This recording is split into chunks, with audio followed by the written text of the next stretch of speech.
Zikrii yeroo sooma dulluuqatan jedhamu. Sooma yeroo dulluuqatan yookaan yeroo sooma furtan zikrii kana jechuu hin dagatinaa. Ajri Ramadaana kanaa inshaallah wajjin argachuudhaaf sirriitti koppii liink sheer godhaatiin nama muslimaa hedduudhaaf dabarsaa ajrii guddana wajjin argadha. Akkasumas barnoota kana bal'inaan argachuudhaaf yuutuubii irratti Mujaahid Fillah jedhaatiin sarchi godhaa baradha. Jalqaba yeroo dulluuqatan yookaan yeroo faxaranitti nyaata yeroo nyaatuu kennaan dura yookaan timira yookaan bishaan dhuguun dura maal jenna? Bismillah jenna. Bismillah jennee bishaan yookaan timira san fayyadamna. Erga nyaannee xumurre booda zikrii ittaanu kana jenna. Innis maalidha? Dhahaba dhama'u wabtallati al-uruqu wa thabata al-ajru inshaa Allah.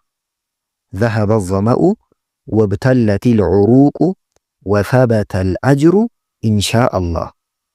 Hiikaan isaa maal jechuudha? Bismillah jechuun maqaa rabbiitiin eegala jechuudha. Maqaa rabbiitiin. Dhahaba dhama'u dheebuun deeme. Wabtallati al-uruqu hiddi jiite. Wathabata al-ajru mindaan yookaan ajriin rabbii keenya biratti nuuf ragga'e inshaa Allah yoo rabbi fedhe. Yoo rabbiin fedhe mindaan keenya yookaan ajriin keenya rabbiin biratti nuuf ragga'e jechuudha.